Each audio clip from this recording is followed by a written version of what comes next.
Bob, thank you very much for joining us. It's a privilege to have you joining our research retreat, and went through a number of interesting topics today. Looking forward to tomorrow. I think it's going to be a good day. Over the last few years, you've been working in an area that you call narrative economics. You've got a book coming out shortly entitled, if memory serves correctly, Narrative Economics: How Stories Go Viral and Create, drive major economic events. Take me through what you mean by the term narrative and how you think they drive major economic events. It's a long story. I wrote a book about this. Narrative is often taken as a synonym for story, but it isn't quite a synonym. It refers to a telling of a story, particularly tying it to something important with maybe a moral. It's a good narrative is one that is engaging and contagious. People want to repeat the story. And then it goes live, it can go viral. And I think narratives are very important formers of thought. Most people don't discuss economic theory, but they tell stories. Right. And implicit in the story is some theory. So let's use as an example the financial crisis.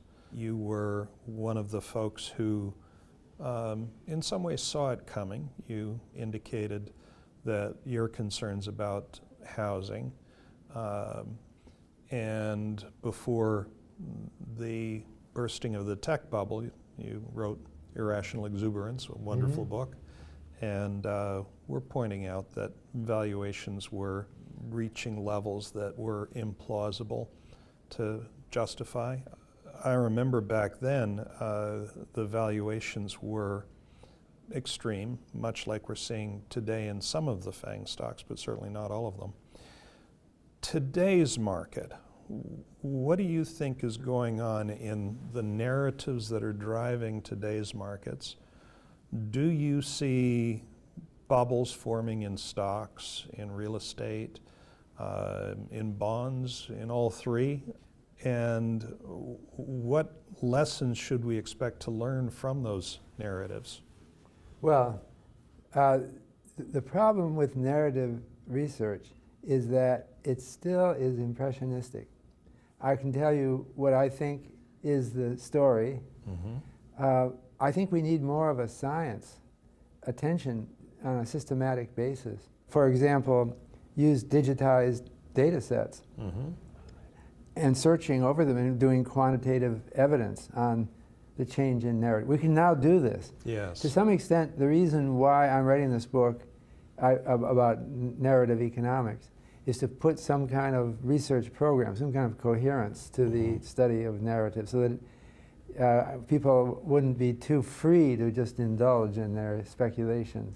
Yeah. But the problem is that markets are really driven by narratives. Yes, they are. And the narratives are kind of elusive and ill-formed. They change through time, and their details, they're often attached to celebrities, but the celebrity disappears and a new celebrity goes in place. And so I think that we are at the beginning of a new era when economics is going to be better at answering questions like the one that you just gave me. In your presidential address at the American Economics Association, you challenged your audience, the economics profession, to engage in a serious quantitative study and research into the topic of narratives. What do you think is happening right now in that field that you think is of particular interest? Where do you see strides happening? And what do you anticipate in the coming half dozen years? Well, I would go out further than a half dozen. This is an ongoing thing that will take decades. Yeah. It seems like my impression is I haven't mastered all of what's going on. In fact, a lot of it is secret, right? So I wouldn't even see it. That's true. There are people using machine learning to detect patterns, often short-run patterns, in data that I suppose they may use advantageously. I'm thinking more as a long-term investor and thinking about big issues like democracy and fake news and things like that that are not going to be modeled well by, because there isn't enough data. Yeah. And I think we still have a role for more humanistic research, more let's go back and understand how people were thinking during some other episode and see whether it's a model for what's on now. And then use computers again as a way of sorting through data and giving you hunches as to what might be happening. What happened in the financial crisis in the real estate sector is reminiscent of the bank runs of the Great Depression. And you've studied the Great Depression. What do you think was the role of narratives in allowing the Great Depression to be as great as it was? Specifically, right. That's the big question. Why was it so bad? Yeah. 1920, the stock market crash of 1929 developed into a narrative of immediate and profound significance. It was launched partly, it was contagious partly because of moralizing. So there was this moral outrage waiting for something to happen. I looked at sermons on the Sunday after October 28th, 1929. Very moralizing. See, I told you so. So they invented the stock market crash. The first thing was the crash. It wasn't bank runs. That came a little later. Yeah, yeah. But in the past, there had never been such. It was partly because it was the biggest one-day drop ever. Partly because stock price indices were starting to come in, and they could document something like that. Right.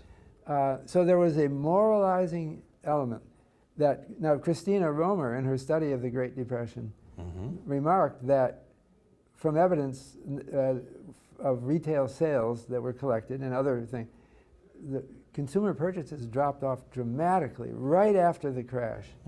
So you can see that there was something. There were people, there was a story that you heard at your church, of all places, and a story of the 1920s being fake, phony. People were selfish and show-offs. Finally, we've reached a new level. And that just was a strong narrative. Yeah.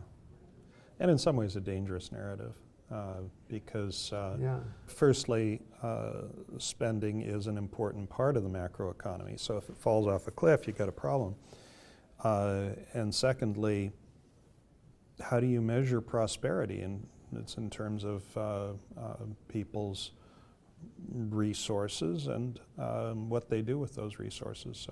So the way the government didn't collect GDP. They started in 1929. They backdated it a little bit. But the way people saw the Great Depression was with their own eyes and the stories of their neighbors.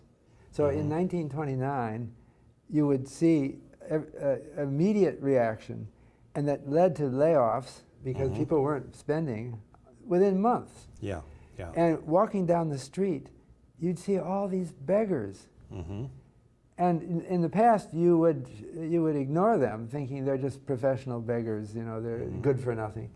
But your neighbor next door got laid off, and they have 4 children, and he's been everywhere looking for a job, and there's just nothing available. And now he is end up on the street selling apples. Okay, so that was a story which was very contagious.